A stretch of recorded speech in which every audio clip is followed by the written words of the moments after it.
Hi, I'm Lou Scott, and this is the Gepetto Room, where you don't have to be creative to be creative. You just have to be you. This entire show is about discovery, discovering methods and techniques to unleash all the power of your brain. We need to do that in order to create ideas, profound ideas, creative ideas, transformative ideas. Because as science and technology create our future, we have to create ideas to take advantage of the opportunities in that future, to understand ideas where we can solve the problems of that future. As you heard me say many, many times, you cannot solve new problems with old ideas. You cannot do it. Nor can you take advantage of opportunities of the future with old ideas. You have to have transformative ideas. Now, recently someone asked me, he said, what is a transformative idea? Give me an example, explain it to me. Fine, I'm going to do that right now.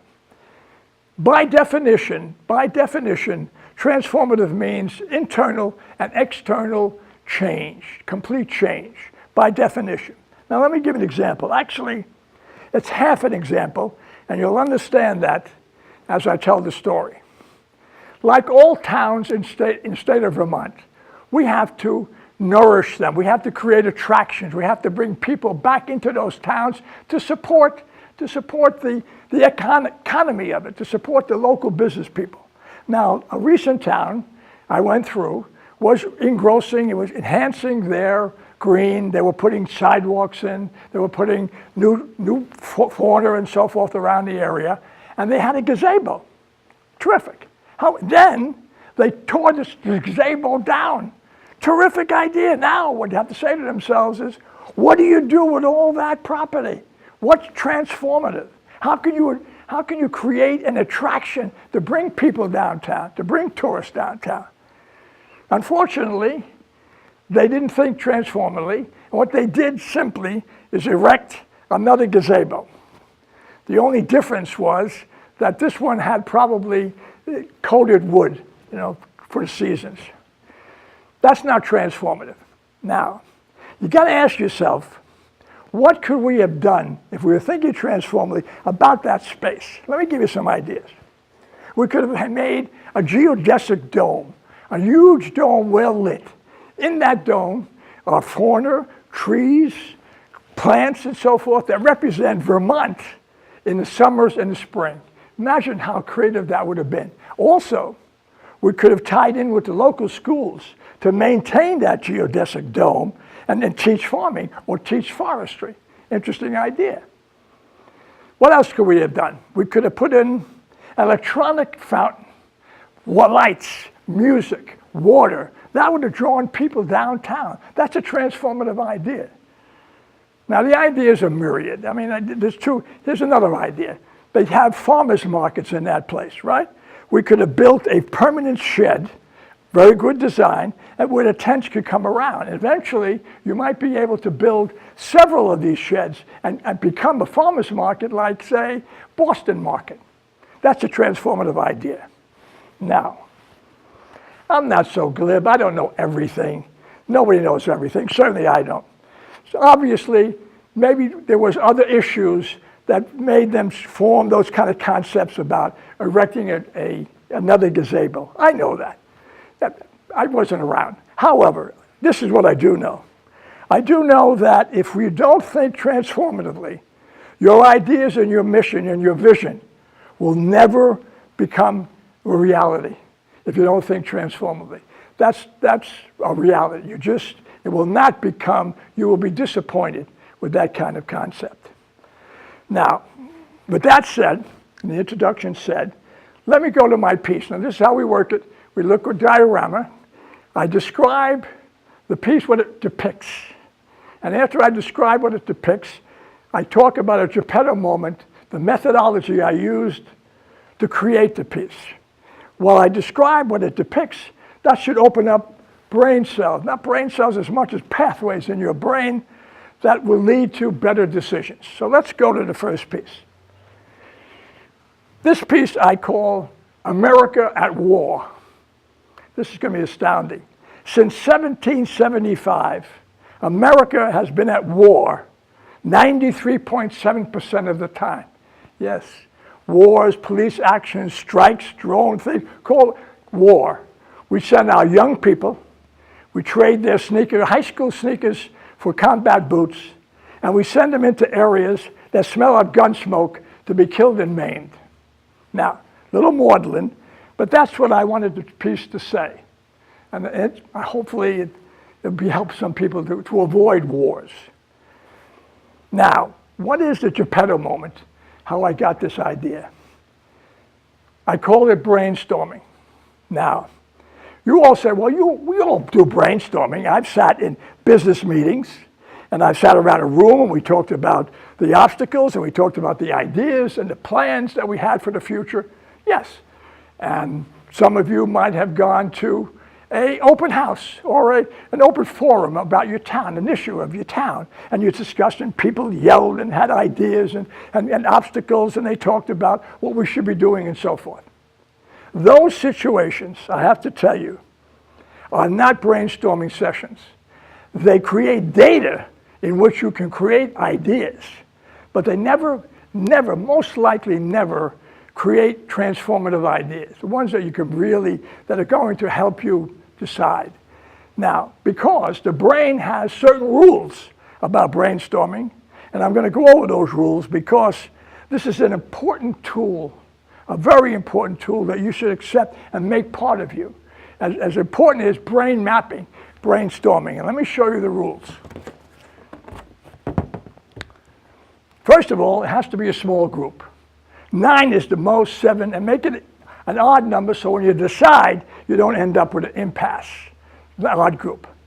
The group also should be what they call Delphi, meaning that the more diversified the group is, the better the ideas. For example, if you were dealing with an engineering problem, you wouldn't want 6 or 7 engineers sitting around. No, what you would want is an engineer, a cook, a doctor, so anybody else. The more eclectic, the more diversified the group is, the better the ideas. That's the first rule.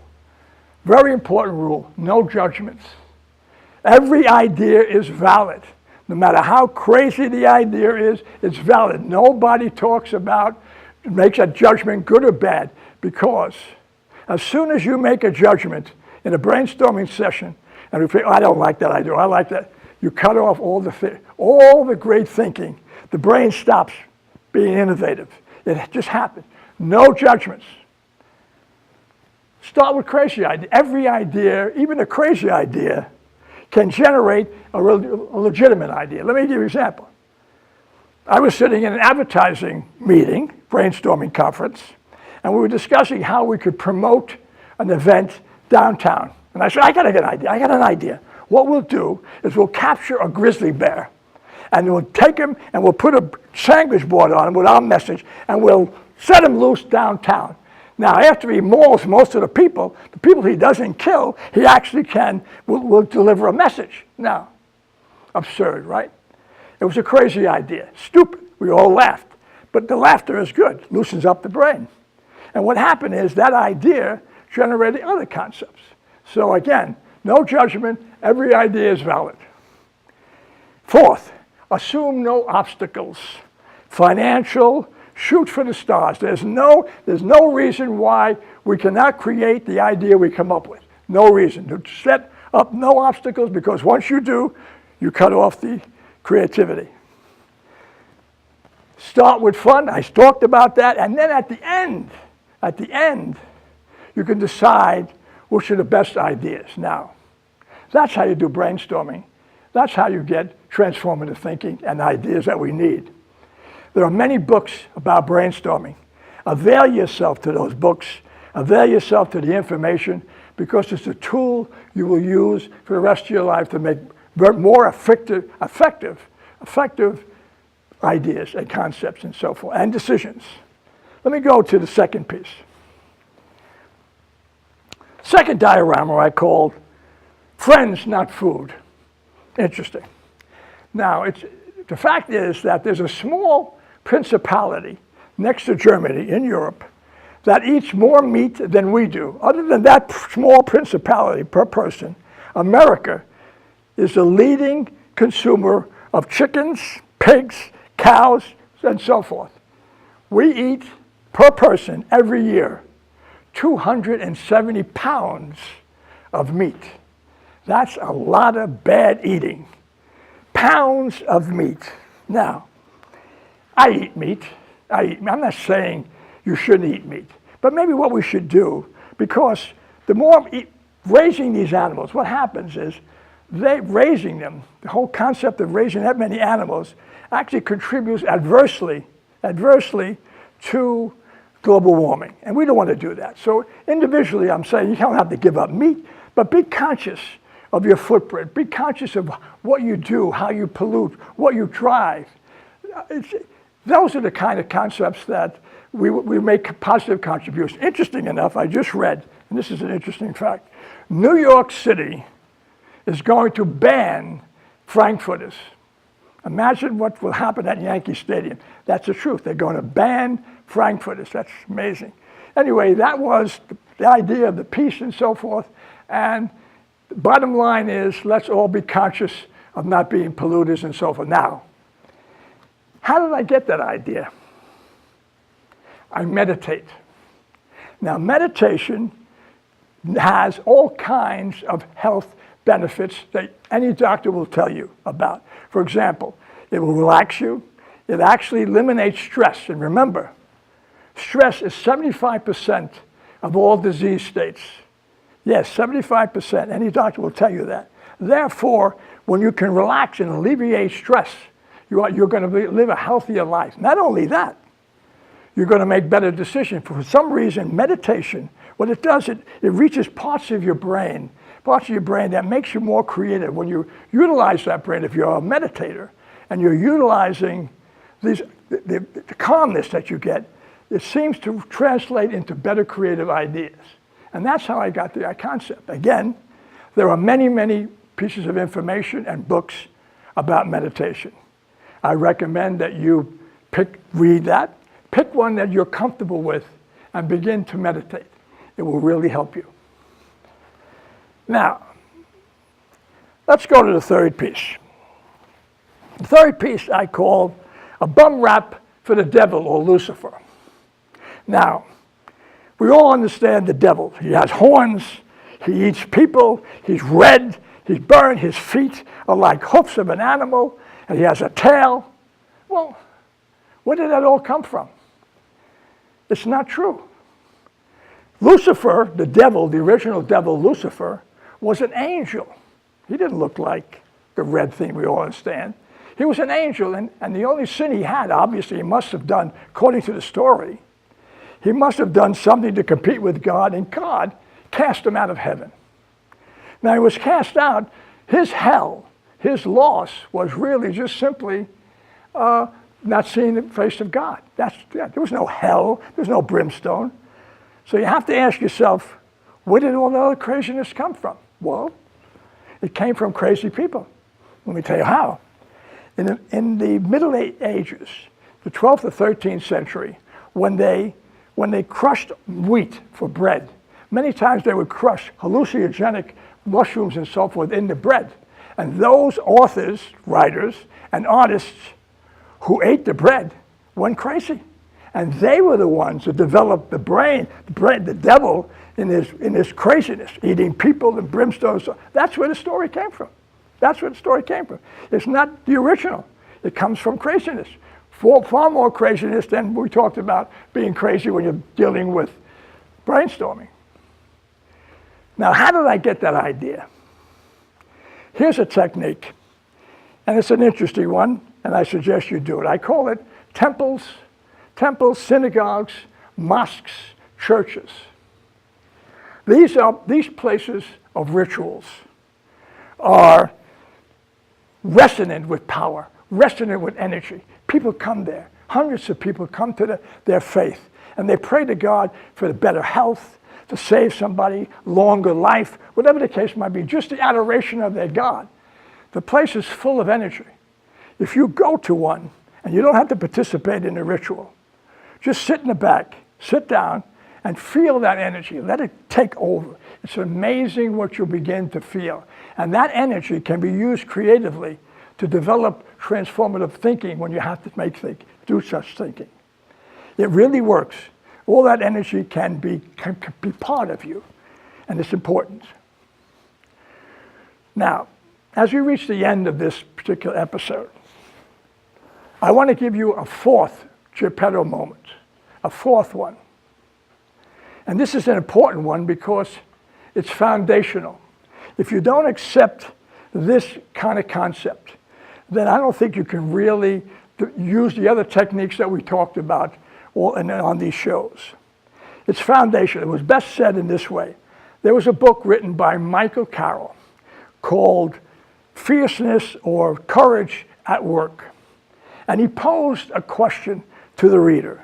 The question was, where's your edge? Where's your edge? And what he meant by that is, in order to create innovation, in order to develop transformative ideas and decisions, you have to get out of your comfort zone. You have to have a passion for ideas. You have to take risks. You have to go to your edge. You can have harmony and consensus, but what you need is a disruptive idea. Harmony and consensus, according to anybody who ever invented anything innovation, is the killer of innovation.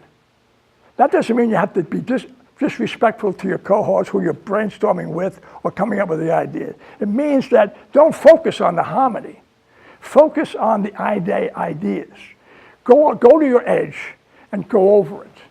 And when you go over it, you will find that your life will be better because you will be making better decisions, innovative decisions, creative decisions, and transformative decisions. Now, that's it for today. I want to thank you for joining me. I appreciate it. I hope that what we shared is valuable. And if it's valuable, I'd like to hear from you. Write me. Talk to me. Let's see if we can take some of your ideas and project them to the community.